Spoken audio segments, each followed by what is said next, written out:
Zee 24 तास एक पाऊल पुढे। आपल्यासोबत महापौर श्रद्धा जाधव आहेत, त्यांच्याशी आपण चर्चा करूयात। श्रद्धाजी, खूप मोठी संख्या आहे, जवळपास 200च्या जवळ रुग्णांना हा त्रास होतोय आणि सायन हॉस्पिटलमध्ये त्यांना दाखल करण्यात आलेला आहे।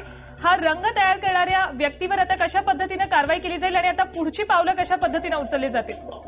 रंग तयार करणाऱ्या व्यक्तीवरती नक्कीच कारवाई व्हायला हवी आणि आमचे आरोग्य खातं आहे त्यांच्याकडूनच ती व्हायला पाहिजे, कारण एवढ्या मोठ्या संख्येने मुलांमध्ये जर दुर्घटना घडली असेल तर ही काही योग्य नाहीये। मी आता सायन हॉस्पिटलला चाललेली आहे त्या मुलांना बघायला, तर मला असं वाटतं की तिथे पोहोचल्यानंतर सविस्तर वृत्त मी आपल्याला देते। अगदी बरोबर। आम्ही जी माहिती आमच्यापर्यंत पोहोचली ती आपल्याला सांगते। 9 ते 10 वर्ष वयोगटातल्या मुलांची खूप मोठी संख्या आहे इथे रुग्णांमध्ये।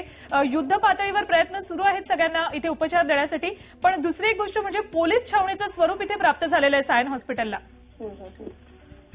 काय झालं, 200 मुलं असल्यामुळे त्यांचे पालक, नातेवाईक हा सगळा जो काही गोंधळ आहे तो कुठेतरी आटोक्यात आणणं गरजेचं आहे, म्हणून त्याची उपस्थिती आहे। पण एक गोष्ट मात्र नक्की आहे की महापालिकेच्या वतीने महापालिकेचे सर्व डॉक्टर्स, कर्मचारी, टेक्निशियन हे आपापल्या पद्धतीने काम करतात। डॉक्टर ओक स्वतः तिथे आहेत आणि सायन हॉस्पिटलच्या डीन आणि सर्वच डॉक्टर्स तिथे प्रयत्न करत आहेत। अगदी बरोबर। श्रद्धाची, दुसरी गोष्ट म्हणजे इतक्या मोठ्या प्रमाणात रुग्ण दाखल झाल्यामुळे रुग्णांना सोयीसुविधा पुरवताना अडचणी निर्माण होत असतात, तसं इथे होऊ नये यासाठी आता कशी काळजी घेतली जाणार? इथे होऊ नये म्हणून यासाठी महापालिकेची पूर्ण यंत्रणा आमची आहे। डॉक्टर ओक जे केएम हॉस्पिटलचे डीन आहेत आणि जे डायरेक्टर आहेत हेल्थ डिपार्टमेंटचे, तर ते स्वतः तिथे जातीने हजर आहेत आणि त्याच्या सूचना ते देत आहेत। मी पुन्हा अगदी थोड्याच वेळात मी सायन हॉस्पिटलला पोहोचले तिथे। अगदी श्रद्धाची, तुम्हाला थोडा वेळ थांबवते। आपल्यासोबत सायन हॉस्पिटलच्या डीन संध्या कामत आहेत। कामतजी, नेमके किती रुग्ण आलेत आणि काय नेमका त्रास होतोय त्यांना? हॅलो, हा संध्याजी, किती रुग्ण दाखल झालेले आहेत हॉस्पिटलमध्ये? जवळजवळ 125 ते 130 रुग्ण आलेले आहेत आणि बऱ्याचना उलटी होते, चक्कर सारखं वाटतंय, हे मेन प्रॉब्लेम्स आहेत।